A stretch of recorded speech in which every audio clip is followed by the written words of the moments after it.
une histoire dont je vais vous donner quelques éléments à l'instant même. Donc, le docteur Gautier était médecin, mais il est né avec une difficulté assez grave à l'époque et qui n'était pas connue, c'était l'hypothyroïdie congénitale. Il s'est développé comme un cas, il a appris son langage avec d'énormes difficultés, puisque l'hypothyroïdie est reconnue évidemment maintenant, mais à l'époque, 1891, ce n'était pas connu et les difficultés de cet enfant étaient extrêmes. Donc il était nommé lui-même pré-mongolien, c'est-à-dire l'état qui est avant ce stade du mongolisme qu'on appelle trisomie 21 maintenant. Donc, le docteur Jean Gautier a réussi tout de même à faire sa médecine avec énormément de mal, et c'est au début de ses années médicales qu'il découvre qu'il est atteint de cette fameuse hypothyroïdie parce qu'on décrivait des symptômes à l'époque. Son professeur Montbourg à l'époque décrivait bien ce que vous connaissez depuis peut-être 30 ou 40 ans. Le début de l'endocrinopsychologie, c'était autour des années 1860. Et quand il a entendu la description des symptômes de ce médecin, il a été tout à fait enthousiasmé et il s'est dit, mais alors je vais pouvoir le traiter. Il s'est donc administré de très forts extraits thyroïdiens, jusqu'à 40 cg par jour, et il se rendait compte au cours des mois que son intelligence, son adaptation, son émotivité, surtout sa mémoire, augmentait, s'amplifiait. Il trouvait qu'il devenait plus intelligent. Enfin bref, il était tout à fait enthousiaste et il a pu évidemment finir sa médecine avec beaucoup plus de facilité. Lorsqu'il a vu, constaté son amélioration fondamentale, amélioration tous azimuts, surtout la mémoire. Il faut savoir qu'un hypothyroïdien n'a pas de mémoire. On verra peut-être, alors que la mémorisation est une capacité de la thyroïde. On va parler des glandes un petit peu quand même, vous voulez. Il n'avait pas de mémoire et quand il se traitait, il arrivait à enregistrer de plus en plus. Eh bien, ça fonctionnait pas mal. Et quand il a vu ces améliorations, il s'est dit, mais pourquoi nous dit-on alors que le cerveau, le système nerveux, le cerveau, est ce qui est considéré comme le nec plus ultra de notre économie générale, que tout est cérébral, ça gère tout le cerveau, tous les fonctionnements, et toute l'intelligence, enfin toutes nos facultés aussi. Comment se fait-il que moi, je me transforme dans des proportions très importantes, dans des paramètres, des facultés, des caractéristiques qui sont attribuées généralement au cerveau? Et c'est là que le doute s'est installé chez ce médecin, parce qu'il constatait, par une expérience tout à fait personnelle, que son amélioration allait à contrario de ce qu'il avait reçu comme enseignement. C'est connu et ça continue pareil d'ailleurs. Le cerveau, toujours le cerveau, et maintenant ce sont les neurosciences.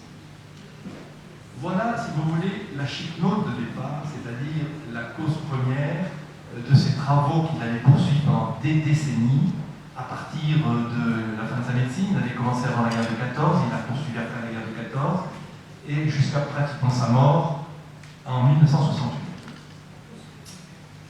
Je l'ai connu moi-même en 1961 parce que votre serviteur était aussi atteint d'un problème thyroïdien. Le disciple n'est pas mieux que le maître, et je l'ai connu à 18 ans. Moi qui ai eu des difficultés personnelles très importantes, scolairement, adaptativement, parce que j'étais atteint d'une hyperthyroïdie que j'ai qualifiée de parabasdo, avec beaucoup de difficultés émotionnelles, etc. Et cette histoire m'a beaucoup atteint, mais à partir de l'âge de 18-19 ans, j'ai suivi le même processus de transformation que le docteur Jean Gautier. Je suis devenu beau et intelligent, non, je plaisante, mais je veux dire que je sentais que mes facultés augmentaient, et cette expérience est unique, puisque jusqu'à présent, je n'ai jamais rencontré quelqu'un qui ait pu dire j'étais assez nul quand j'étais petit, puis après je suis devenu un peu plus performant, j'ai fait mes études, j'ai passé mon bachot, etc. Au fond, j'ai fait exactement ce qu'a fait le docteur Jean Gautier. Autrement dit, le maître qu'il était et le disciple que je suis devenu, c'est bonnet blanc et blanc bonnet finalement. Vraiment, j'ai fait cette expérience. Donc, cette performance m'a passionné, bien entendu, et j'ai poursuivi ces travaux au cours des années, puisque, évidemment, ça fait plus de 50 ans, finalement, parce que j'ai été très jeune et je suis un peu plus âgé simplement. Et donc, je suis toujours le disciple, je continue de travailler puisque je fais des formations actuellement, je m'occupe, j'ai un cabinet qui fonctionne encore, je fais des conférences, j'essaie de faire connaître, de me dupliquer et d'enseigner cette discipline particulière, endocrinopsychologie. Donc je vous ai dit que la hypnose de départ, c'était la propre histoire du Dr Jean Gaultier. Lorsque on parle d'endocrinopsychologie, vous voyez bien qu'il y a deux mots qui sont liés par une trait d'union. Endocrino, c'est les glandes. Psychologie, c'est la psyché. La psychologie, qu'est-ce que c'est? On va pas parler de ça, mais un peu. La psychologie, c'est l'étude de la psyché, c'est-à-dire ce qui est ressorti à l'âme spirituelle. Alors, on pourrait peut-être juste quelques secondes faire une petite différence, un petit distinguo entre l'âme et l'esprit. Alors, les doctrines concernant ce distinguo sont très nombreuses. Il y a saint Thomas d'Aquin qui a parlé de ça, il y a beaucoup d'autres. Je me contenterai de juste dire que, pour moi, parce qu'on n'est pas en sciences, on est en philosophie, puis il y a des approximations, il y a des interprétations, c'est compliqué ça. Eh bien, pour moi, donc, je dirais, ça n'est pas moi, ça vient d'auteurs, de philosophes aussi, que l'âme, si vous voulez, c'est le vivant. L'âme, c'est la vie, c'est connu. L'âme, c'est la vie, et la vie, c'est l'émotion, c'est la vitalité, c'est la peine, la joie, l'excitation, etc. On va dire, l'esprit, c'est plutôt les facultés que déploie l'âme. Les facultés, c'est la volonté, l'intelligence, la rationalité, l'évaluation, le jugement, etc. Donc, pour juste vous situer un peu la différence, que je ne manquerai pas disons, de marquer, mais en fait, je parlerai surtout de l'âme, parce que je trouve que c'est plus facile. En fait, j'assimile l'un et l'autre. Mon livre s'intitule Le secret du corps et de l'esprit. Ça pourrait être de l'âme, donc je vous dis, je ne fais pas la différence.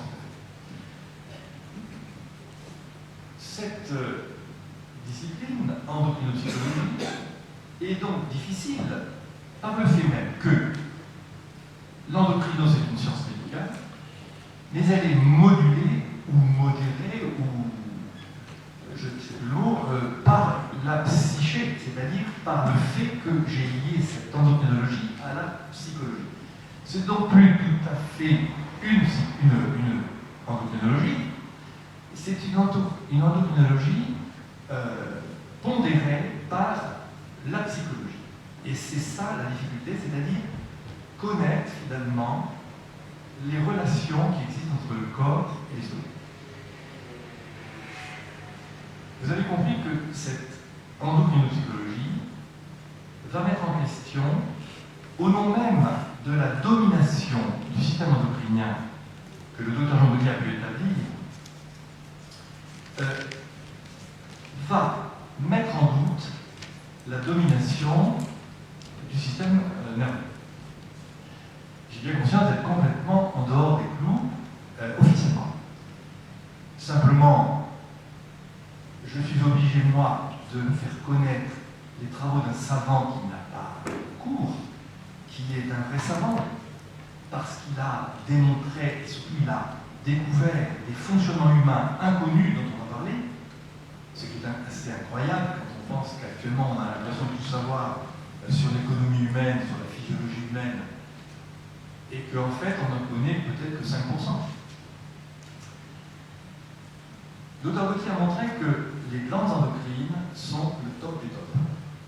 Il a démontré que les glandes endocrines sont premières par rapport au système nerveux.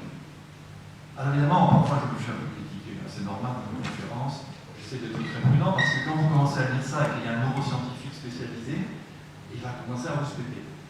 Non, il ne faut pas respecter, je dis les choses le plus naturellement possible. Je dis surtout que c'est les travaux d'un savant qui est mort il y a 47 ans, je crois, et qui m'a laissé des caisses entières de travaux, de manuscrits inédits, de conférences diverses, et c'est une mine d'or, et je vous disais que c'est ça que j'ai appris en endocrinologie.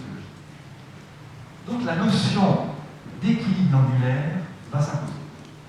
Non pas le système nerveux, non pas les neurosciences, mais l'équilibre endocrinien. De fait, les glandes sont quatre, essentiellement. Il y a d'autres, enfin, il y a l'hypophyse, la thyroïde, les surrénales et les glandes génitales. Et c'est cet équilibre glandulaire qui va être l'arc-boutant majeur de toute notre économie. Il ne s'agit pas de dire que le système nerveux soit secondaire. Non. Mais il est second. Il n'a pas la priorité. Je n'en veux pour preuve, parce que je ne voudrais pas approfondir tout ça, c'est une conférence qui va durer 1 heure, mais je n'en veux pour preuve que le fait qu'il est nécessaire que les hormones thyroïdiennes soient suffisamment élaborées dès l'embryon pour que nous ayons un formatage neuronal minimum, c'est-à-dire une maturation, la myéline nerveuse, et demande obligatoirement les hormones thyroïdiennes, ainsi que la synaptogénèse, c'est-à-dire la formation des synapses.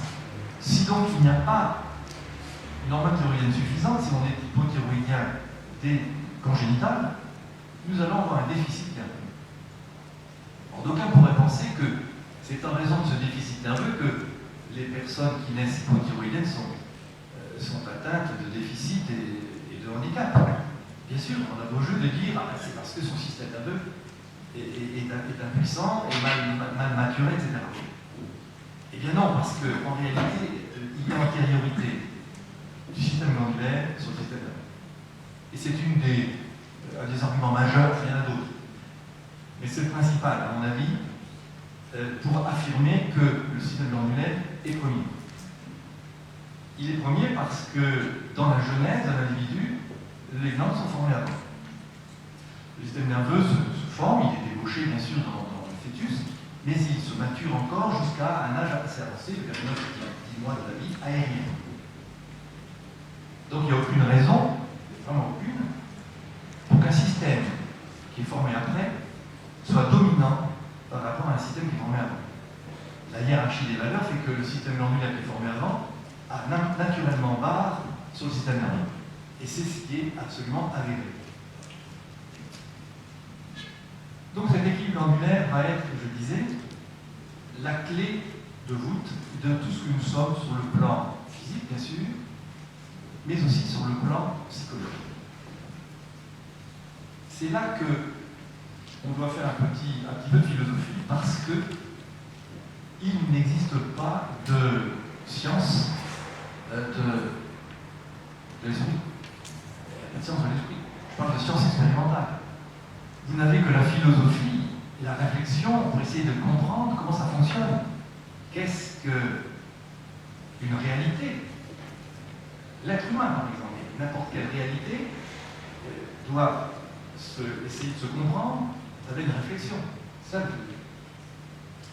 eh bien, l'être humain, on a voulu l'étudier comme objet de science. Les sciences sont tout à fait en légitimité de vouloir tout étudier. Mais l'homme est le seul objet de science au monde qui soit animé par l'esprit.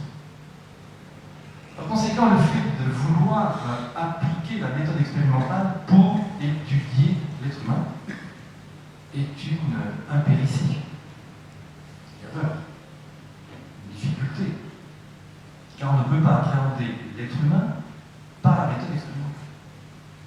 On va pouvoir évidemment faire certaines expériences, et encore c'est très difficile, par rapport au corps, pour toujours avoir une appréhension matérielle, expérimentale, quand il s'agit du corps, mais l'esprit, comment faire? Alors, les neuroscientifiques ont posé un postulat.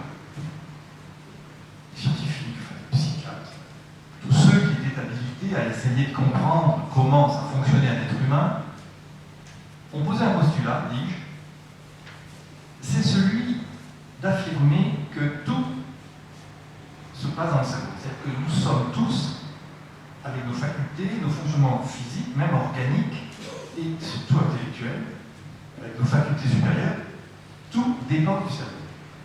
J'appelle ça un postulat. De plus, ce postulat nous empêche totalement de considérer que l'être humain est un être libre. Si c'est mon cerveau, rapidement, si c'est mon cerveau qui commande, si mon cerveau, c'est celui qui possède l'intelligence, ainsi que la volonté, ainsi que les émotions, mon langage et tout, comment puis-je affirmer que je reste un être libre?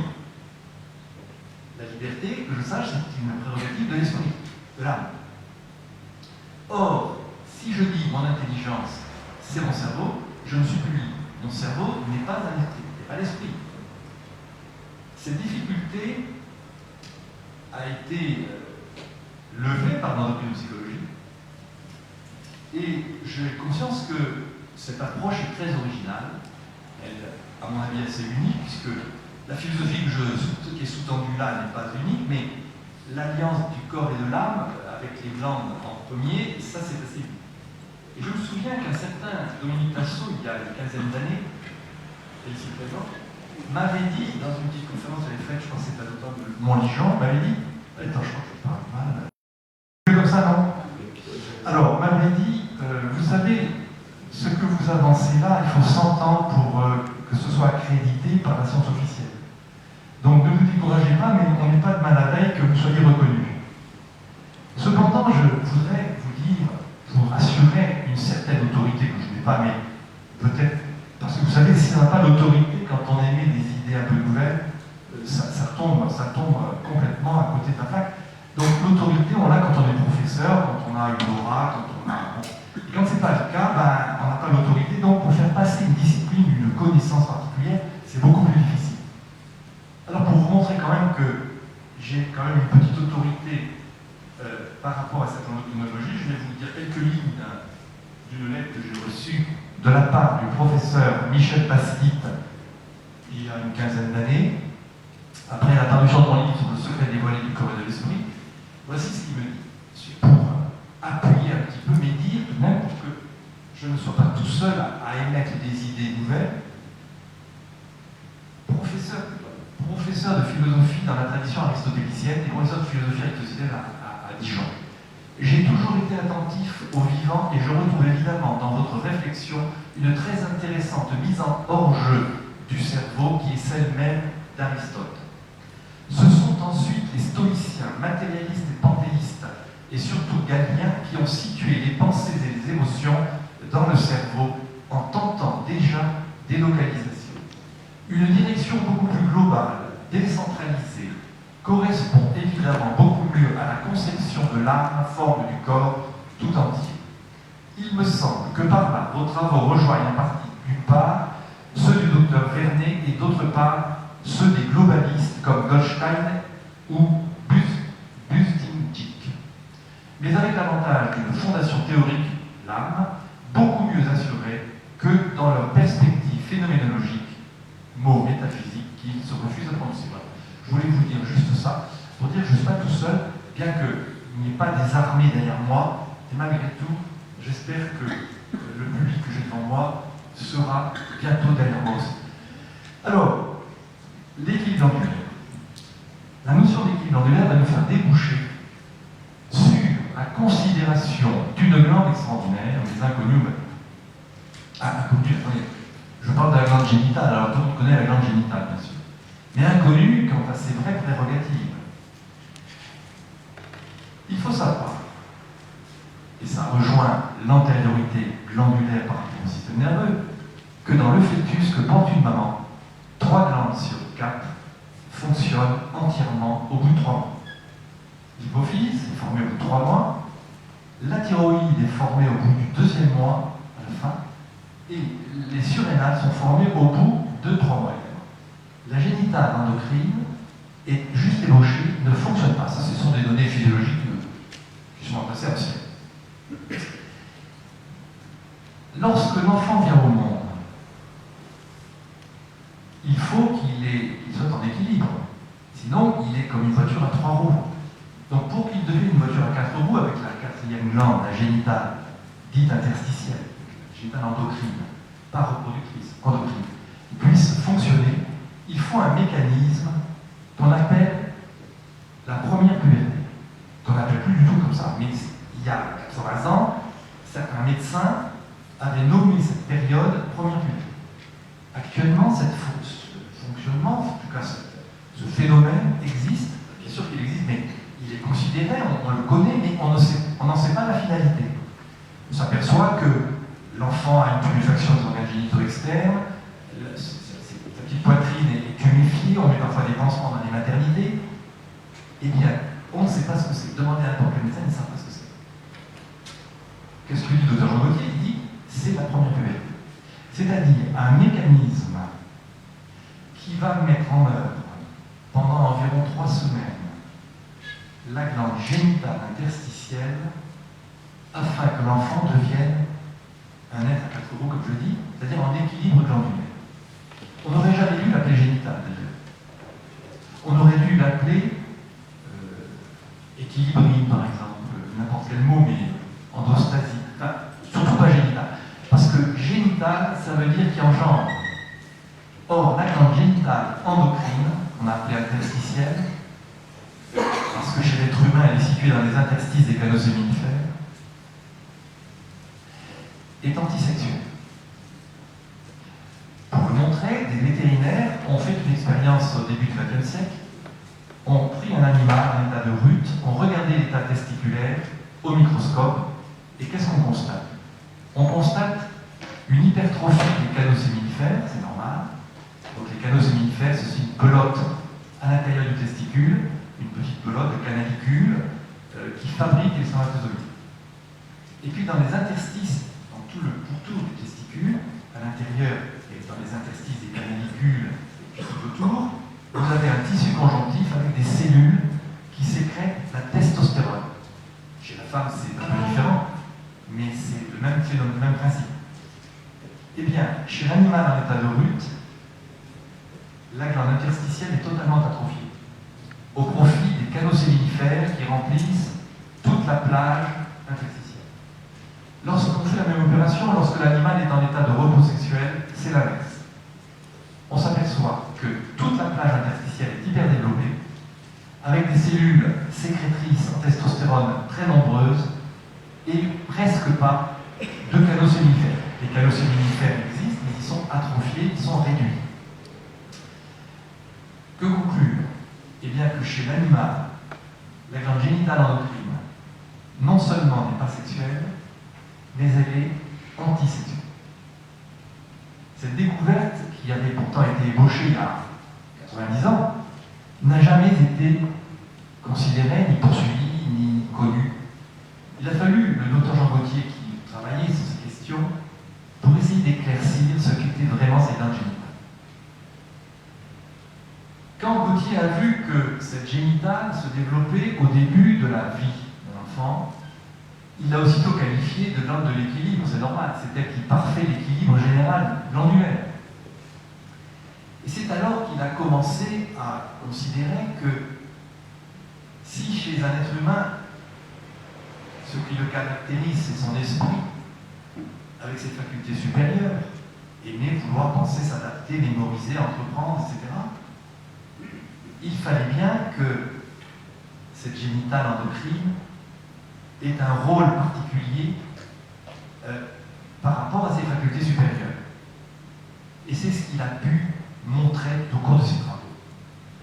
Il a montré donc que cette génitale endocrine est une glande qui se développe car elle va avoir un rôle majeur dans l'équilibre glandulaire, bien sûr, mais aussi mental et psychologique. De plus, cette hormone est celle qui est stimulée par l'éducation que reçoit l'enfant. C'est une glande de perfectionnement, dit-il. C'est la glande qui nous permet de faire le bien, parce que c'est celle que Gauthier a qualifiée de glande de la volonté. C'est une manière de parler, parce que glande de la volonté, ça ne veut rien dire. La volonté est un acte de l'esprit, de toute façon. Mais n'oubliez pas que nous sommes corps et âme, et que les glandes sont instrument de l'esprit. Cette façon de s'exprimer va préserver notre liberté et nous faire quitter le déterminisme du corps. Ce qui n'est pas épargné chez, je vais dire mal, mais les neuroscientifiques ne tombent dans le panneau parce que les neurosciences, avec le cerveau, ne peuvent pas préserver notre liberté. Et s'ils le font parce qu'ils l'affirment, ça n'est pas scientifique. Si on dit le cerveau a tout, c'est le cerveau qui dirige. Si le cerveau dirige, on est plus libre. Non, c'est l'âme. Il faut affirmer, philosophiquement, que c'est l'âme spirituelle dont nous sommes doués, les êtres humains, qui commande et qui dirige, et non pas le cerveau. Donc, l'équilibre angulaire est vraiment le top du top, et il se maintient tout au long de la vie, qu'à la condition que notre vie se maintienne dans les critères de l'harmonie vitale. Autrement dit, c'est affirmé à l'instant même que les glandes dépendent de la vie. Et oui, si nous sommes libres, c'est que nous ne dépendons pas du corps. C'est une philosophie, mais c'est pas mal. Nous sommes libres, on ne dépend pas du corps.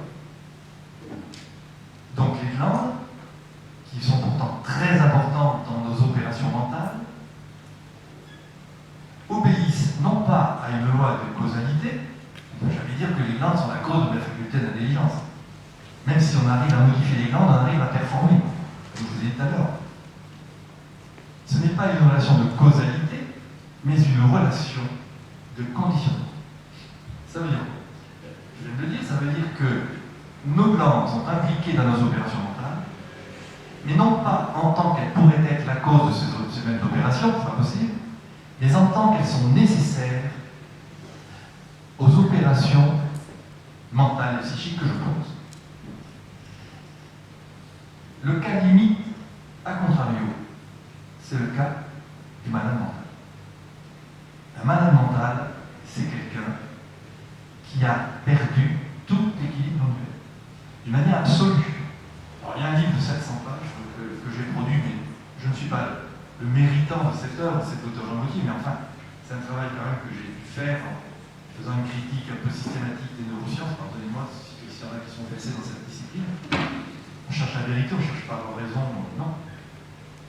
Eh bien, pour dire que un malade mental est quelqu'un qui est en déséquilibre absolu de ses glandes endocrines, avec une atrophie fonctionnelle systématique de la glande génitale interstitielle. C'est un travail énorme de Jean Gaultier, c'est quand même une découverte sensationnelle. La glande génitale, disait-il aussi, c'est une glande de finalité, puisque c'est celle qui continue de se développer au fur et à mesure qu'on prend de l'âge.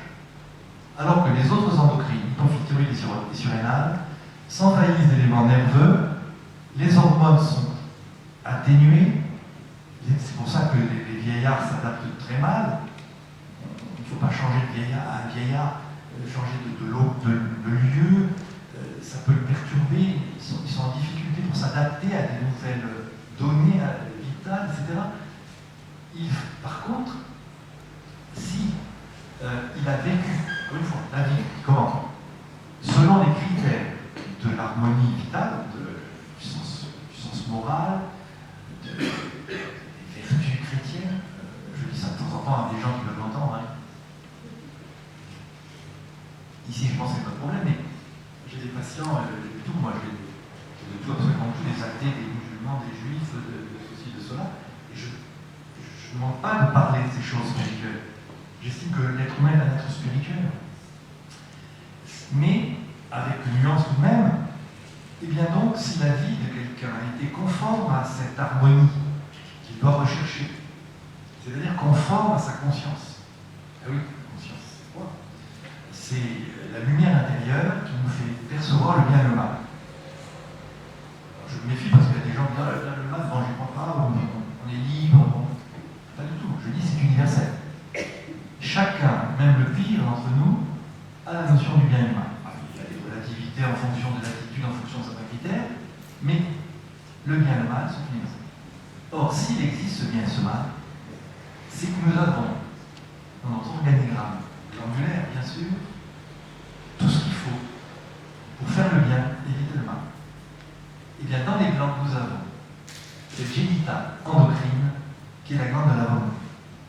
Et si je fais des actes de volonté, parce que j'ai été éduqué pour, parce qu'on m'a formé à imiter le bien, parce que je dois reproduire le bien qu'on m'a inculqué, etc., je développe alors ma glande génitale interstitielle.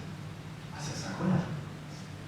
Chaque fois que je ne le ferai pas, chaque fois que j'ai refusé de faire un bien que je sentais que je devais faire, par exemple, je vais ne pas développer comme il le faudrait ma fameuse glande génitale. Au fond, cette glande extraordinaire est le pivot de notre libre arbitre. Non seulement, disait le Dr Gauthier, elle est la glande de la volonté, du self-control, de la capacité d'aimer, mais elle est celle de notre libre arbitre. Et pour comprendre un peu mieux ce qu'est le libre arbitre, eh bien, par rapport aux glandes, bien entendu, parce que le libre arbitre, si je fais une définition philosophique, on ne va pas en sortir. On sait ce que c'est, choisir le bien, choisir entre deux situations, tout ça on sait. Mais comment c'est possible avec un corps qui me détermine? Le corps c'est matériel, donc ça peut nous déterminer. Or je suis libre. Comment concilier la liberté de mon esprit et un certain déterminisme de mon corps? Eh bien justement, c'est parce que je suis en équilibre glandulaire, comme une balance oroverbale, avec deux plateaux, là j'en ai 4, que je vais pouvoir, si les glandes sont vraiment en équilibre entre elles, pencher du côté que je choisis de pencher. C'est une image évidemment, mais je suis en équilibre, donc je vais hésiter entre deux choses, ou entre plusieurs. Étant en équilibre, j'ai le choix possible. Mais si je suis comme une balance qui n'est plus en équilibre, c'est-à-dire une balance dont un des plateaux serait totalement en bas par rapport à l'autre qui serait en haut. Vous voyez dans cette image métaphore que je suis en difficulté pour choisir, puisque je suis déterminé déjà à pencher du côté que je n'ai pas choisi. Il faut donc réparer la balance pour qu'elle soit une vraie balance, afin que je puisse peser, puisque la balance était pour peser. Cette métaphore pour dire que mon équilibre glandulaire va me conduire à ma capacité de choix. Et si vous poussez un peu le filon philosophique, choisir, c'est toujours choisir le bien. Parce que si jamais on choisit le mal, car on peut le faire, pas l'animal, nous on peut, nous devenons esclaves du mal, donc nous perdons la liberté. Donc vous voyez, tous ces arguments un peu philosophiques sont nécessaires dans cette endocrinopsychologie. Et je vais pouvoir quand même parler un petit peu des autres glandes. Vous voyez, il faut quand même les deux balayer, les glandes. Donc c'est le corps, c'est vrai, mais ces glandes, c'est quand même des organes vraiment à part, parce qu'elles ont maille à partir, enfin, elles sont complètement impliquées dans les opérations mentales. Encore une fois, non pas dans une relation de causalité, attention, ça va. Une relation de condition. Il faut toujours affirmer que les glandes sont les instruments de mes opérations. Et c'est moi qui suis en capacité de toujours faire que mes glandes restent en équilibre. Si ma vie perd le sens du bien, si ma vie se dérègle, si je ne suis plus quelqu'un qui essaye de toujours faire le bien, c'est très universel ce que je dis, on a tous compris. Donc, eh bien, si on ne connaît pas les glandes, on va être perdu, on va avoir de critères de jugement, on ne va rien comprendre à ça. Et si on connaît dans notre psychologie, on va voir qu'il est nécessaire que dans la future éducation, dans cette connaissance que nous pourrons avoir de l'économie humaine, eh bien, nous devons toujours nous efforcer de faire le bien, parce que c'est ce bien qui va faire que mon équilibre glandulaire soit toujours au top, c'est-à-dire toujours efficacement, toujours efficace, pour que je puisse toujours poser des actes équilibrés, des actes fonciers, que mes facultés soient efficaces, que je puisse ne pas sombrer dans la dépression, dans le relativisme, dans le découragement, vous voyez. Eh bien, tous ces descriptifs sémantiques, philosophiques, psychologiques, en fait, ont un fondement glandulaire. Voilà ce que c'est l'endocrinologie. Donc cette glande génitale en question, on n'aurait pas dû appeler génitale, puisque on l'a appelée génitale, figurez-vous, par impéritie, c'est-à-dire par méconnaissance de ce qu'elle était, de ce qu'elle est. Lorsqu'on a vu autrefois les buts de la physiologie humaine, quand on a commencé à faire de l'anatomie glandulaire plutôt au milieu du XIXe siècle, on a aperçu deux parties dans la glande génitale. La partie reproductrice, vous vous souvenez, on l'a dit il y a quelques minutes, et la partie interstitielle. Ces deux parties, en réalité, sont en opposition. Chez nous, les êtres humains, elles sont en synergie, mais tout de même en opposition quand même, les deux. S'il y a abus sexuel, par exemple, je vais être comme un animal. C'est-à-dire, je vais être dans le brut. Pardonnez-moi, mais c'est un peu schématique. Si je suis un être humain, je vais lutter contre tous mes défauts. Je ne parle pas simplement du sexe, je parle de tous les défauts de la mère. Colère, l'envie. Si donc j'ai une volonté suffisante, donc une génitale suffisamment opérationnelle, je vais pouvoir toujours lutter contre les passions. Parce que les passions, il y en a qui sont positives, mais il y en a qui sont négatives, parce qu'elles me rendent stable. Nous devons toujours garder le fil, ou rester plutôt sur le fil de la vie. Sinon, on tombe. Donc l'interstitiel, si vous voulez, c'est comme le balancier du funambule. On reste sur le fil de la vie, on ne tombe pas, mais c'est quand même périlleux. La génitale est donc une glande qui va, au cours de la croissance, être une glande de régulation des autres endocrines. Hypophyse, thyroïde et surrénale.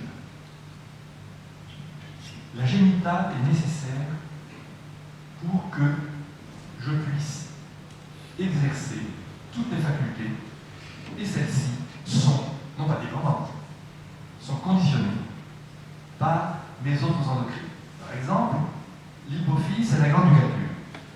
Sur des formes en maths, eh bien, c'est qu'on a une bonne hypophyse. C'est le docteur Jean Gauthier, hein, je ne vais pas vous le démontrer comme ça, mais je peux vous donner quelques éléments. Comment Gauthier a-t-il fait pour essayer de montrer la relation entre l'hypophyse et la capacité de calcul? Eh bien, parce qu'un jour, il faut l'observer. Nous savons tous que les règles chez une femme se déclenchent tous les 28 jours. Sauf si elle est déréglée. Que, eh bien, justement, après il y a d'autres phénomènes. Si donc l'hypophyse, on sait que c'est l'hypophyse d'ailleurs qui déclenche les règles, si l'hypophyse est capable, sur le plan physiologique, de faire un calcul, c'est-à-dire de faire comme mon poste de radio, si je mets 7h du matin, stand-by, à 7h, mon poste radio va sonner. Et de même, 28 jours se passent, les règles arrivent. Il y a un calcul qui est fait. D'où vient-il? Il y a de l'hypophyse. Mais jusqu'à présent, personne n'a imaginé ce stratagème, si vous voulez, ou ce mécanisme. Il fallait le découvrir. C'est l'hypophyse qui est à l'origine, donc, de notre esprit de calcul. Évaluation, jugement, calcul, analyse, rationalité, mathématiques, tout ça, ce sont des prérogatives de l'hypophyse. Donc, dans le cerveau, on peut trouver la base des maths, on ne la trouvera pas parce qu'il n'y en a pas. Par contre, il faut quand même dire une chose, c'est que les glandes agissent sur le cerveau. Je vais pas dire le contraire. Si vous voulez, le cerveau, c'est la table sur laquelle on met les ingrédients pour faire la cuisine, et les hormones, ce sont les ingrédients eux-mêmes. Si je n'ai pas de table, je peux toujours mettre les ingrédients par terre, bien sûr, mais dans cette image, le cerveau, c'est cette sorte de table sur laquelle s'exercent toutes les alchimies endocriniennes. Mais sans les hormones, mon cerveau ne fonctionne pas. J'ai qu'à voir le cas de l'hypothyroïdie congénitale. Excusez-moi, j'ai l'impression qu'il y a des instabilités là, non? Ça vous gêne pas? Si. Ah, c'est gênant, ouais. Si je reste comme ça toujours, c'est mieux? Ah, c'est bon. C'est une évidence.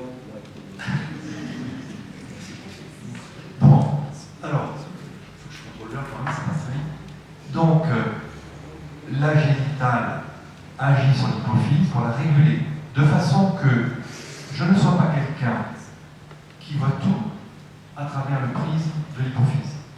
Parce que si j'ai fait Polytechnique, ce n'est pas le cas, vous savez, c'est connu cette image d'Épinal, il est polytechnicien et tout ce qu'il fait, il le fait sous l'angle mathématique. Donc, il juge tout, il calcule tout, il compte tout, etc.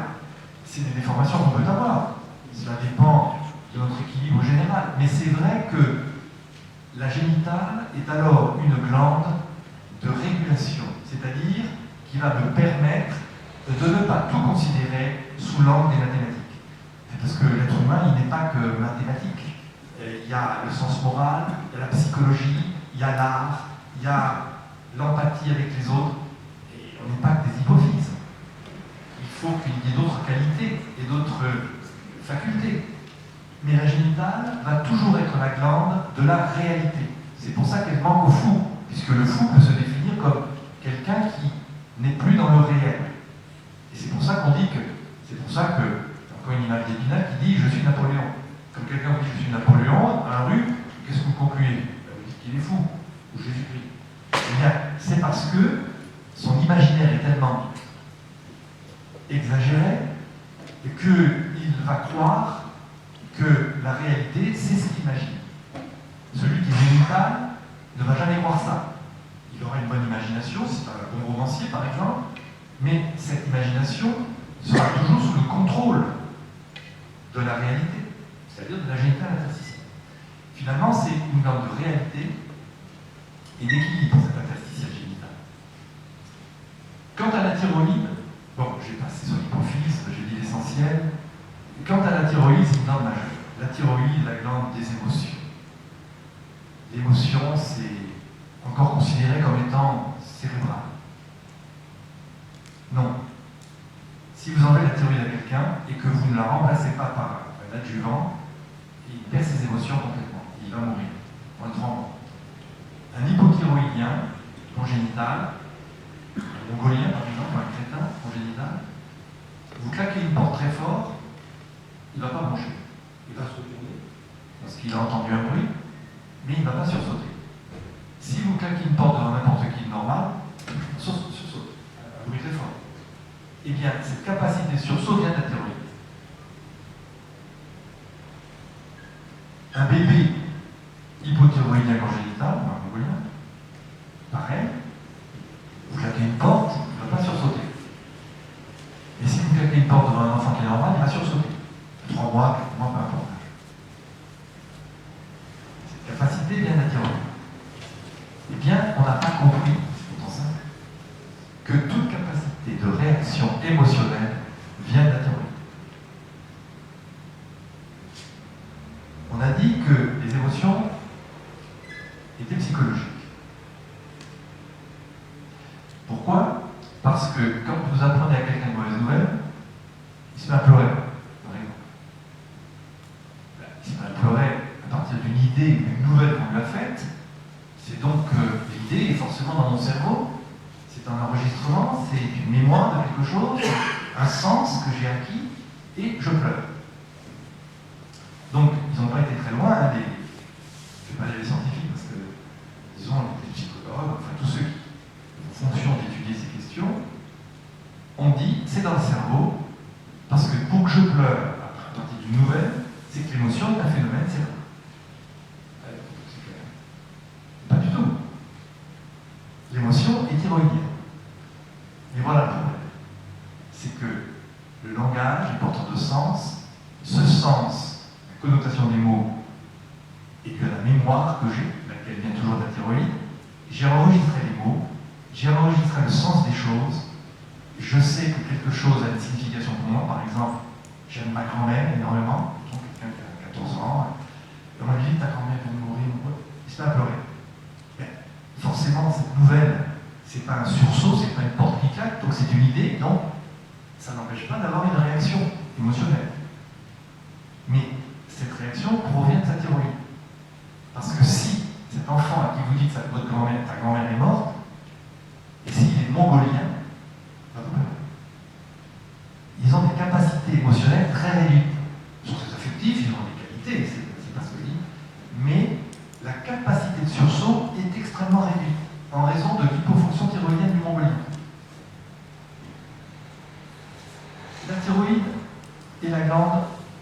vitalité, de la vie d'abord et de la vitalité. De la mémoire, j'ai dit. Sans thyroïde, on ne peut pas mémoriser. Quand on prend de l'âge, on ne mémorise plus les choses à court terme.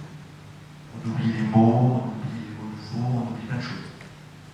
On a une petite souffrance là mémorielle. On ne perd pas la mémoire des choses très ancrées. Par exemple, moi je ne pourrais pas vous parler si je n'avais pas ancré tout ce que je vous dis depuis 40 ans passés. Mais personnellement, évidemment, je perds la mémoire à 45 ans, il n'y a pas de problème. Parce qu'à partir d'un certain âge, la thyroïde baisse de régime, car la thyroïde est la glande vitale et le vieillissement est corollaire de cet abaissement de la thyroïde. Et quand quelqu'un est très thyroïdien, il fait jeune quand il est vieux, et quand quelqu'un est surrénalien, l'antagonisme de la thyroïde, il fait vieux quand il est jeune. C'est une façon rapide de dire les choses. La thyroïde, il me reste encore 5 minutes peut-être. La thyroïde est la glande de la vie, j'ai dit, de la mémoire, de nos facultés, de l'intuition, de la sensibilité. Toute la sensibilité est conditionnée, j'aime bien ce terme, on peut dire causée quand même. Donc on pourrait, parce que là c'est pas les facultés supérieures, c'est la sensibilité que nous partageons avec les animaux. Eux n'ont pas de facultés supérieures, les animaux, ils ont la sensibilité comme nous. Parce que nous avons, comme les animaux, l'âme animale. C'est une partie animale. Mais nous avons, en plus des animaux, l'âme spirituelle. Donc, la sensibilité, c'est vraiment la thyroïde. Celui qui est thyroïdien est très sensible. Celui qui est surrénalien en dominance, il est beaucoup moins sensible. Il y a un antagonisme entre ces deux glandes. La surrénale est une glande de refroidissement des téguments. La thyroïde est une glande de réchauffement des téguments, oxydation cellulaire. La tension artérielle est quelque chose qui est à 12-13, normal, la norme, parce qu'il y a un équilibre entre thyroïde et surrénale, toujours, je ne explique pas comment parce que je n'ai pas le temps.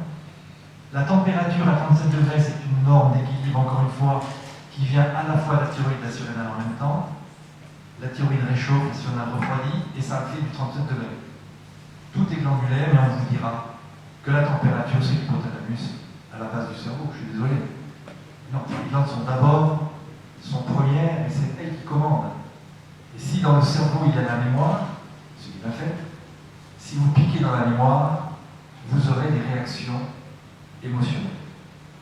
Et ceux qui n'ont pas été plus loin que cette simple observation vont conclure trop vite que puisque j'ai une réaction à la piqûre ou la micro-piqûre expérimentale dans certaines régions du cerveau chez l'animal et que ça déclenche une réaction émotionnelle par exemple, ils vont dire j'ai trouvé le point central neuronal qui est la cause de la réaction X ou Y, de la réaction d'hyperphagie ou de soif ou sexuelle, pas du tout.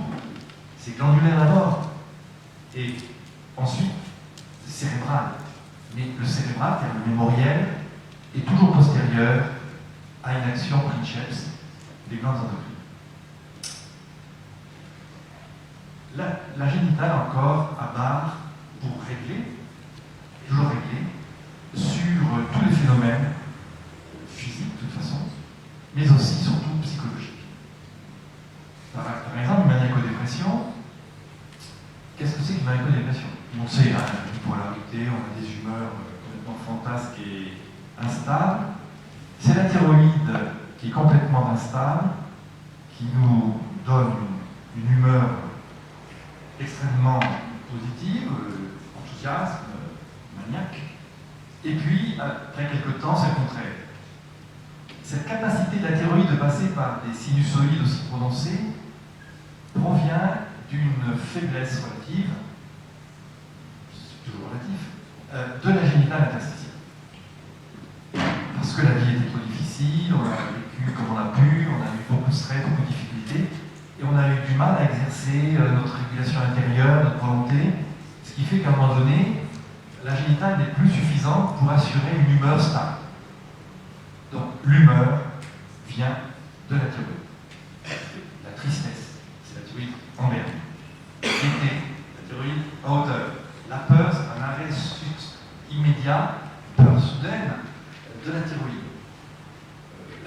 c'est une irritation thyroïdienne.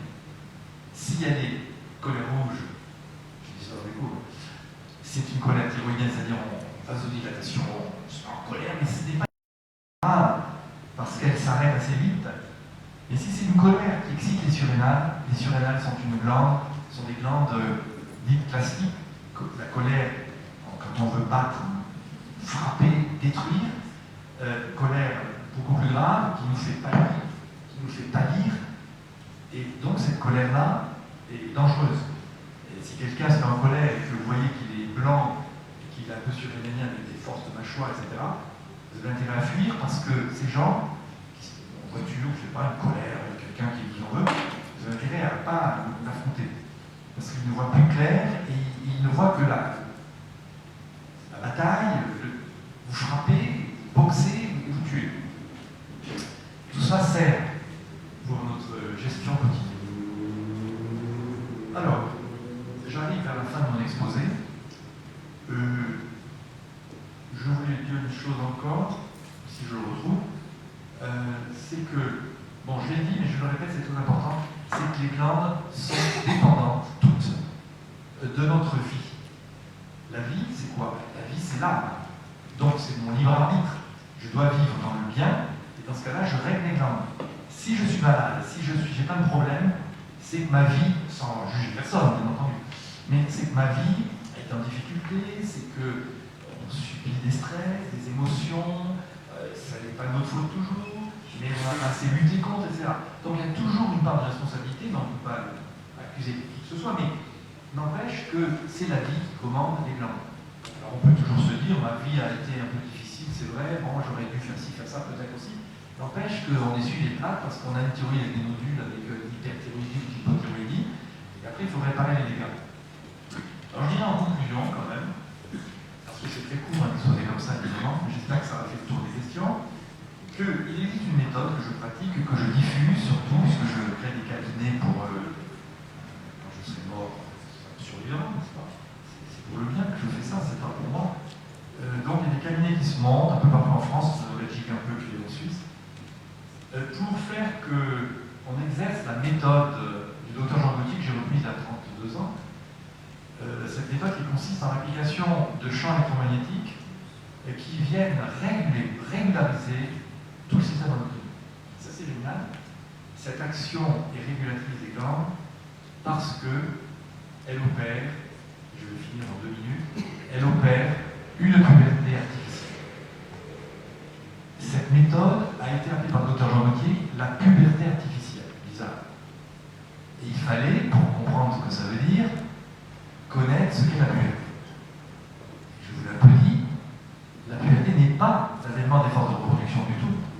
La puberté est simplement l'équilibre glandulaire. Par la stimulation de la interstitielle dès le 8e jour, et à la 2e puberté, 12 ans, c'est une puberté, cette puberté, c'est ce qu'on appelle la puberté, c'est la 2e, eh bien c'est encore l'interstitielle qui doit se développer encore plus pour que l'adolescent puisse devenir un être à part entière, avec ses facultés, avec son équilibre, son sens moral, et tout ce qu'il est appelé à devenir.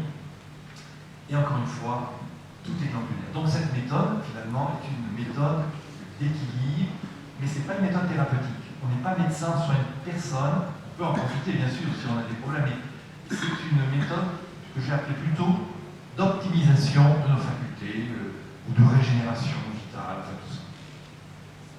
Voilà, je ne veux pas abuser de votre temps, je m'étais promis de faire une heure de quart. Je vais vous demander si vous avez des questions.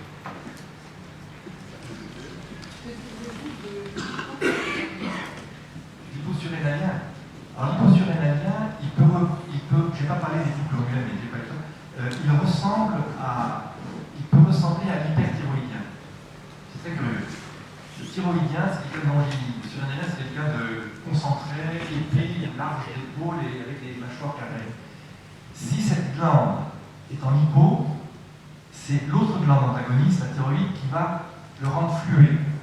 Donc, je peux dire ça. Et sinon, sur le plan général, il va être très fatigué, peu réactif, peu tonique sur le plan musculaire, Et le cas limite, c'est la maladie d'Addison. Quelqu'un qui a une hypofonction de la surrénale au point qu'on ne peut même pas soulever un bras tellement on est fatigué. Autre question? La maladie bipolaire, ça peut être aussi influencé par les glandes? Oui. Attendez, dans le micro, vous n'arrêtez pas? J'ai entendu, mais on peut peut-être pour les autres. Oui, bipolaire, la maladie bipolaire. J'en ai parlé en parlant de maniaco-dépression parce que c'est un terme nouveau et plus moderne qui signifiait la maniaco-dépression. Vous savez, on change tous les 25 ans de mots. Comment? Oui. Par exemple, on appelait cyclothymie autrefois cette bipolarité maintenant. Après, on a appelé maniaco-dépression. Maintenant, on l'appelle bipolarité. Et puis, peut-être dans 10 ans, on l'appellera un autre mot. Parce qu'on ne sait rien, alors on va nommer les choses et nommant sémantiquement les phénomènes, on a l'impression de les connaître mieux. Je m'abuse un peu, bien sûr. Mais la bipolaire, je l'ai dit, vous vous souvenez, c'est une instabilité assez grave de la glande thyroïde qui n'est plus régulée, qui n'est plus tenue dans le giron de l'équilibre glandulaire et qui fait des cavaliers seuls, qui fait des sautes d'humeur, parce que le principe régulateur, qui est la génitale interstitielle, n'exerce plus son pouvoir suffisamment. Alors, on peut être normal, tout à fait sans problème vraiment particulier, mais avoir une certaine bipolarité, parce qu'on est très thyroïdien, très sensible, très nerveux, et à ce moment-là, on ressemble un peu au bipolaire. Mais le vrai bipolaire, c'est un malade mental. Hein. C'est quelqu'un qui a des symptômes très prononcés, et c'est à ce cas-là qu'on appelle, qu'on doit attribuer le mot bipolaire.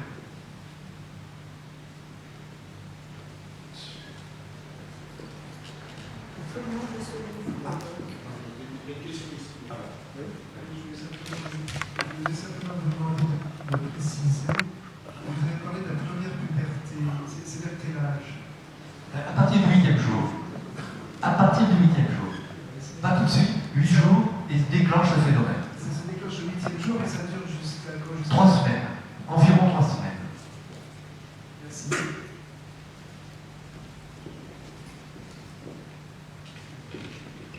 Oui, donc j'ai bien compris que. Moi, je ne suis pas sûr que. Si. Donc, vous mettez en cause que, effectivement, ce n'est pas le cerveau qui est le siège des émotions, de la mémoire, etc. Et vous remontez un cran vers les glandes, oui. Et, puisque c'est les glandes qui conditionneraient le cerveau. Mais alors, si on remonte encore un cran, qu'est-ce qui fait la production des glandes et qui contrôle ces fameuses glandes? Si on monte un cran en avant. Oui, en tout cas, c'est pas le cerveau. Non. C'est ça. Qu'est-ce qui contrôle les glandes? Oui. Est-ce que c'est elle qui contrôle le cerveau? Ah oui, les glandes conditionnent l'efficacité cérébrale. Ça, selon les travaux de Dr. Bocky, il n'y a aucun problème là-dessus. On le voit par toute l'expérience.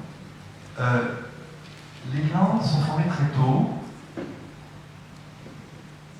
Comment dirais-je? Il y a un organigramme génétique d'abord, et je lutte contre cette prégnance du génétisme pour des raisons, on n'a pas le temps d'en parler, mais si vous voulez, après que le patrimoine génétique ait été confondu avec les parents, ça forme un être nouveau, mais dès lors qu'il commence à se développer, cet embryon va tout de suite répondre à un organigramme particulier qui est le glandulaire.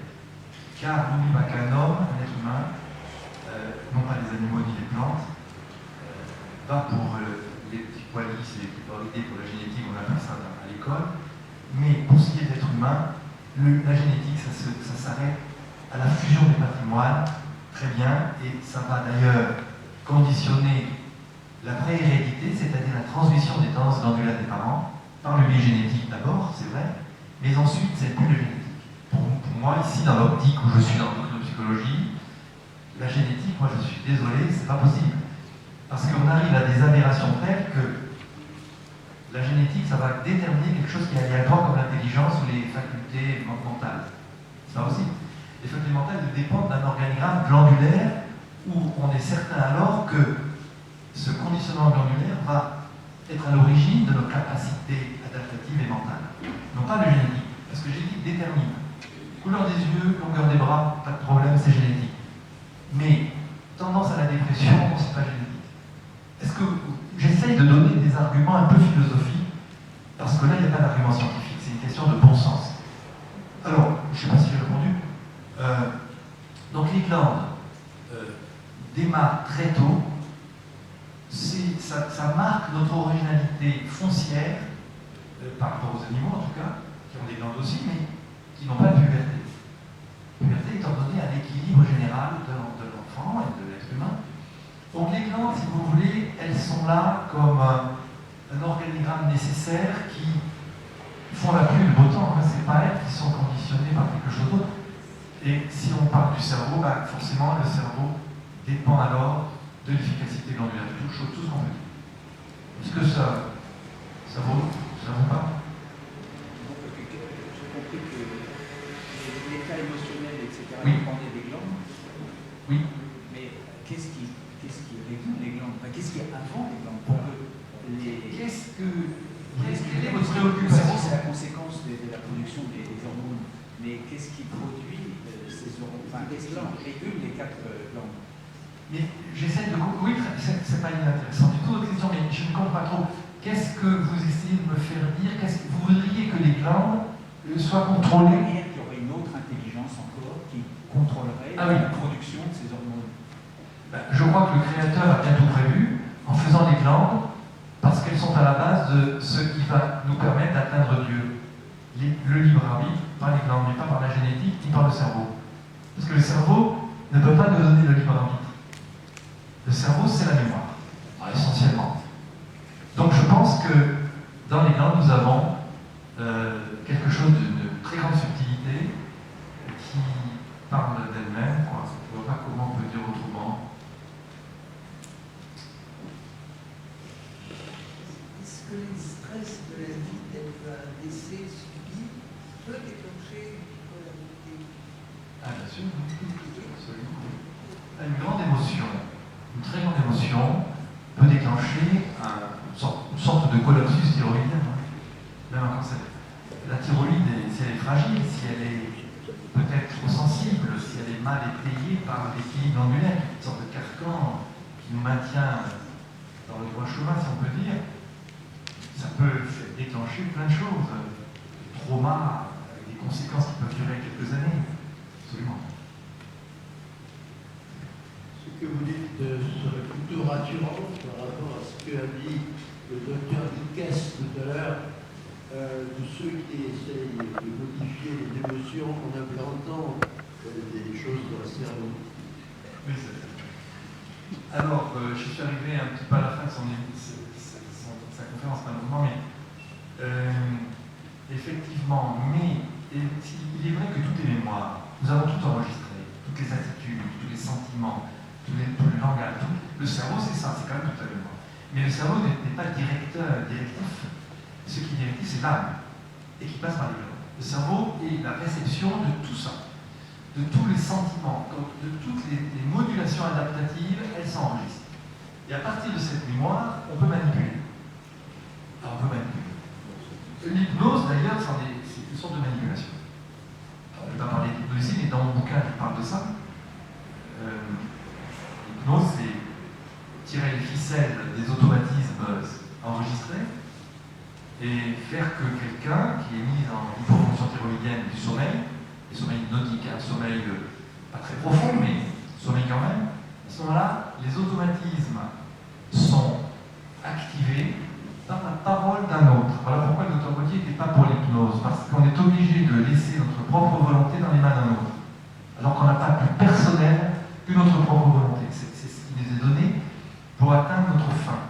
Et si on la donne à quelqu'un d'autre, c'est sur le plan théorique dangereux. Maintenant, il y a des gens qui profitent de certaines techniques hypnotiques pour endormir, guérir, c'est possible, mais a priori, c'est possible. Alors, je voulais vous demander, votre exposé est très intéressant.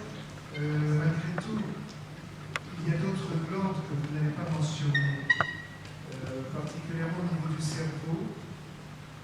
Moi, je ne suis pas médecin, alors, mais je pensais par exemple à quelque chose qui est mentionné à tort et à travers, certainement, au niveau de l'ésotérisme ou d'un certain occultisme avec le troisième œil. Et puis il y a une autre glande que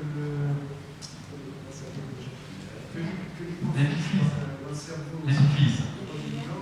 Est-ce que vous pouvez nous dire succinctement un petit peu quand même le rôle qu'elle joue et si malgré tout ça a un lien, quand même une interaction avec le système principal que vous nous Oui. Mais certainement, dans des conférences, on dit souvent le chakra de la thyroïde, le chakra de ceci, cela. Ça, c'est des choses qu'on ne peut pas contester vraiment, mais qui sont d'une appréhension ésotérique. Donc je me méfie toujours. Mais quant à l'épiphyse, c'est une glande parfaitement déterminée qui donne la mélatonine, qui a un rôle dans le sommeil. Mais Dr. Gauthier n'en a pas parlé. C'est pas une raison. Peut-être qu'il ne la connaissait pas bien et que ce sont des travaux qui datent de 25 ans seulement. Mais pour moi, j'ai tendance à un peu la négliger parce que quand on connaît les 4 glandes principales, on a vraiment tout. Surtout quand on sait que la thyroïde est la glande du sommeil, ou de l'insomnie d'ailleurs, et que la mélatonine nous fait dormir, c'est l'une ou l'autre. Alors, est-ce que c'est la mélatonine qui fait dormir ou c'est la thyroïde qui est influencée par la mélatonine? Alors, ça, je ne vais pas vous le dire. Je vous dis simplement que, voilà, je ne vais pas parler de... Après un acte sexuel, on s'endort parce que la thyroïde a explosé tout son parenchyme thyroïdien et que le sommeil fait suite à la nécessité de la réparation thyroïdienne. Le sommeil, c'est la thyroïde en hypofonction. 150 ans pour vous montrer. Et c'est pour dire que la mélatonine, qui est considérée comme une glande qui favorise le sommeil, pourquoi pas? Mais c'est toujours pareil, nous avons une synthèse fonctionnelle. 4 glandes principales, Dr. Gauthier. Cette synthèse fonctionnelle peut être atteinte par des biais, par des paramètres secondaires, mélatonine d'un côté, ou bien un bon massage chez une masseuse, et vous allez dormir. Mais est-ce que c'est dire alors que c'est le massage qui fait dormir, c'est pas la thyroïde? Non, parce que le massage va agir sur la thyroïde pour faire dormir l'individu. Parce qu'un bon massage, ça endort, ça fatigue aussi. Donc, toujours en méthodologie, voir qu'on a une synthèse fonctionnelle, et à partir de cette synthèse, nous avons des déclinaisons possibles, d'autres paramètres qui pourraient être rendus chacun absolu, un peu trop absolu, et qui donnerait donc la cause d'un phénomène, alors qu'elle n'est qu'un facteur, elle ne serait qu'un facteur intervenant. Quoi. Je ne sais pas si je me fais comprendre. Oui. Voilà. Merci. Vous avez dit tout à l'heure que la bipolarité était répondue à la thyroïde, donc comment se fait-il qu'elle ne soit pas facilement curable? Si c'est un simple dosage de TSH... Ah non. Oui, d'accord. Mais non, madame, parce que justement, les thérapies, c'est une chose. Connaître l'équilibre angulaire, c'est autre chose. Lorsque les médecins s'intéressent à la thérapie de ces phénomènes, ils n'ont pas en tête l'équilibre angulaire. Ils n'ont en tête que la causalité organique de... Parce qu'il n'y a que la causalité pour eux. Ils disent, voilà, on a la cause de quelque chose, on va essayer de toucher la cause. Généralement, ils n'y arrivent pas, donc ils touchent que l'effet. Mais dans l'optique de l'endocrinopsychologie, nous n'avons pas cette façon de voir. Nous n'avons pas cette notion de cause et d'effet. Et dans les cours que je donne, j'explique beaucoup ça. C'est très important. C'est un cours, il y a des formations. Et l'équilibre angulaire est quelque chose de très subtil. L'équilibre, c'est toutes les glandes ensemble qui donnent des symptômes divers s'il y a un déséquilibre, et au contraire une harmonie si elles sont en équilibre. Mais que dire de plus? Oui, votre question c'est... Pour les bipolaires qui sont de plus en plus nombreuses, comment les soigner? Oui. Si c'est une question de dosage de thyroïde. Non, mais ce n'est pas une question de dosage, justement. Voilà, la méthode que j'ai, c'est une méthode d'équilibre angulaire. Vous savez, je vais en parler. Ce régime électromagnétique va réguler les glandes endocrines. Et là, on a des résultats. Sauf si les personnes sont vraiment trop atteintes, enfin, en tout cas, sont sous médicaments, c'est compliqué les médicaments. Parce que c'est comme si vous mettiez vos glandes on les enduisait, oui, de silicone par exemple, on ne peut plus les atteindre. Si quelqu'un est assez sain, on peut vraiment équilibrer les glandes, et même chez des gens qui seraient bipolaires. Ce n'est pas parce que vous allez agir sur la thyroïde que vous allez guérir la bipolarité. C'est la cause pourtant, mais ce n'est pas en agissant sur elle. c'est en agissant sur l'équilibre et en passant par la génitale interstitielle. Puisque c'est la génitale interstitielle, ça je ne l'ai pas trop dit, je le dirai peut-être en finissant, et qui va à la puberté. La puberté c'est quoi? C'est l'hypophyse qui déclenche le phénomène d'excitation thyroïdienne. Les deux glandes, hypophyse et thyroïde, déclenchent une excitation des surrénales et les trois excitent la glande génitale interstitielle. La génitale interstitielle, au moment de la puberté, va avoir alors une action rétroactive de régulation sur les glandes précédentes. Donc, la génitale va agir rétroactivement sur la surrénale, la thyroïde et l'hypophyse. Et c'est par ce biais de l'équilibrage glandulaire qu'on arrive à atteindre la thyroïde. Sinon, c'est la causalité. On va agir sur la thyroïde parce qu'elle est la cause. Ça marche. Est-ce que vous comprenez ça? La cause, c'est difficile en médecine. Encore une question, madame? Des glandes surrénales. Pardon, madame? Des glandes surrénales. Vous parlez des glandes Les glandes surrénales. Les glandes surrénales, l'adrénaline notamment, la cortisone, tout ça.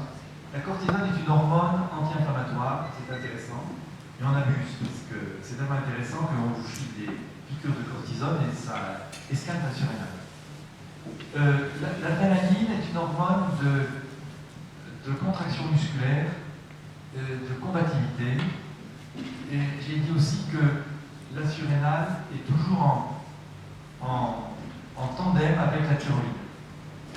La surrénale donne de l'insensibilité.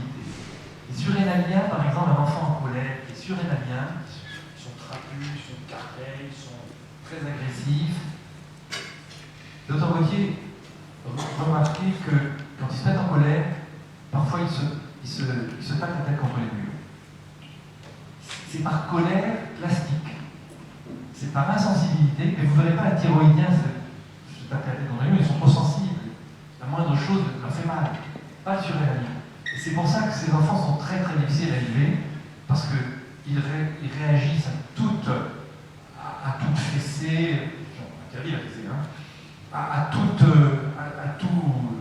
admonition un peu sévère. Non, rien ne les atteint, c'est très très compliqué. Le dieu de la surrénale encore, eh bien, que dit, eh bien, donne un tempérament très pratique et concret, des idées un peu terre à terre, ils sont assez matérialistes, ils ont peu de croyances.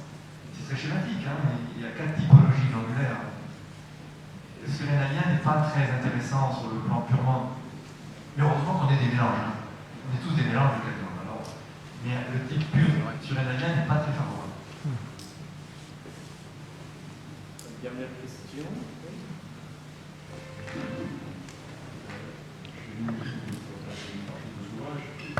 Je voulais vous poser la question dans Nexus de mars dernier. Il y avait un article très intéressant qui allait justement dans cette démarche de lutter contre la tyrannie ou l'impérium matériel du cerveau qui donne tout. Et donc un article magnifique sur le rôle du cœur et de ses capacités insoupçonnées. Est-ce que vous avez été amené dans vos recherches à déceler les liens entre les glandes endocrines et le cœur? Absolument. Le cœur est une pompe extraordinaire, mais totalement dépendante, c'est pas original, de la thyroïde. La thyroïde, elle fait fonctionner tous les organes, par l'oxydation cellulaire, par le fait qu'elle est immunitaire avec la surrénale. Le cœur est une pompe, mais malheureusement, il est considéré un peu à l'instar du cerveau, analogiquement au cerveau, et comme étant l'organe vital par excellence. Alors, c'est pas tout à fait faux, bien sûr, mais c'est la thyroïde qui est l'organe vital, c'est pas le cœur. Et je vais vous illustrer ça en 2 secondes et demie. C'est que le docteur Gauthier disait autrefois que quand quelqu'un meurt subitement, qu'est-ce qu'on dit?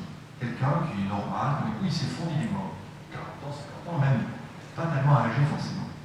Eh bien, qu'est-ce qu'il disait? Il disait que ce n'est pas une crise cardiaque. Et on dit c'est une crise cardiaque. On dit c'est une rupture d'anévrisme. Ça n'est pas vrai. Il dit c'est un arrêt thyroïde.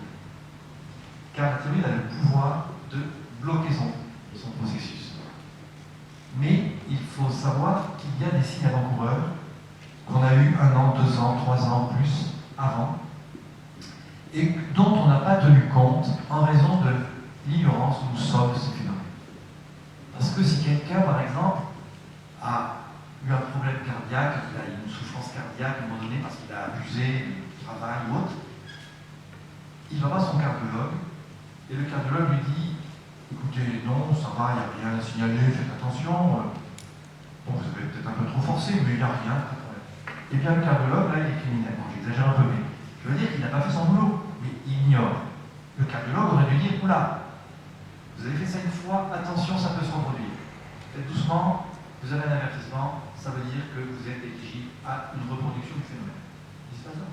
Donc le type dit « J'ai rien au cœur, formidable, il continue. » Rebelote 2 ans après, malaise, problème, petit infarctus par exemple. Alors, soit il reste pas, et puis 3e fois, etc. Donc, la thyroïde est l'organe du cœur. Ça, c'est quand même révolutionnaire. Hein. Donc, tous les cardiologues, là, ils font du beurre sur le dos de ceux qui sont cardiologues. D'accord, cardiologue, pourquoi pas. Mais moi, je n'irai pas voir un cardiologue, hein. Sauf si j'ai un montage à faire, bien sûr. Mais vous avez dans l'hygiène de vie tout ce qu'il faut pour que le cœur fonctionne bien. Bonne alimentation, etc. Vous évitez de faire de l'athérome. Mais quand vous avez tout ça qui est arrivé, c'est que votre vie a été un peu mouvementée et qu'elle s'est fatiguée. Et le cœur prend plein pot. Le cœur prend plein pot. Oui, mais par la thyroïde. C'est pas le cœur. C'est le cœur par la thyroïde. C'est la thyroïde qui est responsable. Donc quelqu'un qui vit bien, quelqu'un qui vit tranquille, quelqu'un qui n'abuse de rien, et quelqu'un qui va vivre vieux parce que son cœur a un problème. Mais le cœur n'est pas la cause première de tout ce qu'on dit. C'est encore dans le psychologie. Alors, je ne sais pas si j'ai bien répondu, je vous ai donné un aspect des choses. Je vous invite, si vous avez pas lu cet article, ah oui. Je ne fais pas partie de la rédaction du CUS, ici l'article de l'ICUS, parce qu'il était décidé même des phénomènes de préposition de arriver à deviner quelques secondes avant l'événement, à deviner les faits. C'est des études assez récentes et c'est dans cette revue d'ICUS. Et encore une fois, je vous dis, je ne suis pas là pour vous faire de la publicité, simplement pour les curieux qui ont envie d'élargir. Et on retombe à ce moment-là toujours dans le vieux paganisme qui voyait l'âme dans le cœur. Richard Cœur de Lyon, mais l'âme, comme disait monsieur, qu'est-ce qui fait bouger les glandes? C'est l'âme, et l'âme, elle est partout dans le cœur, dans les c'est exact. C'est ce que j'aurais dit au monsieur, c'est pas nous, c'est ça.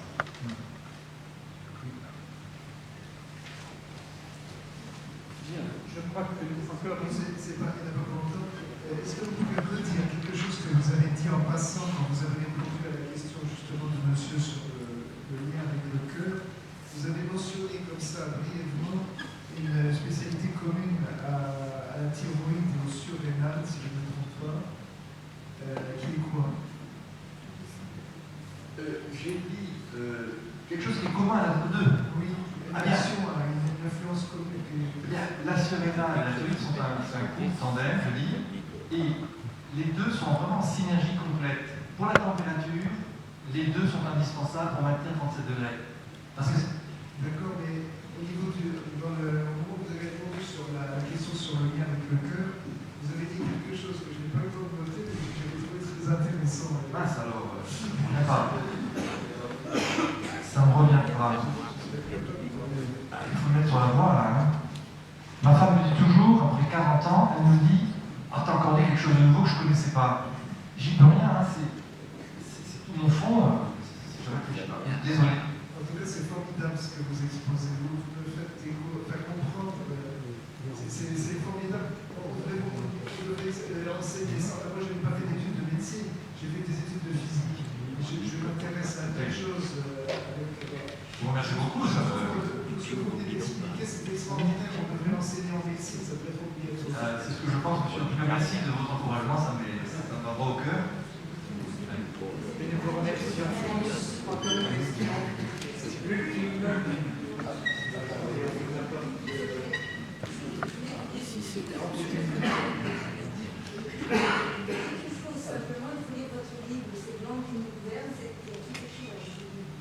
Ça va aller dans notre psychologie.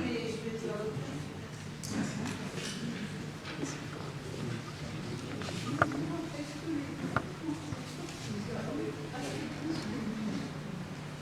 Est-ce que les traitements à la cortisone affaiblissent les muscles?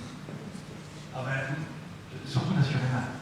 Ça affaiblit la surrénale. Le traitement à la cortisone, à force, ça affaiblit la surrénale et donc les muscles. Et donc les muscles aussi. Absolument. Je pense que nous allons en rester là.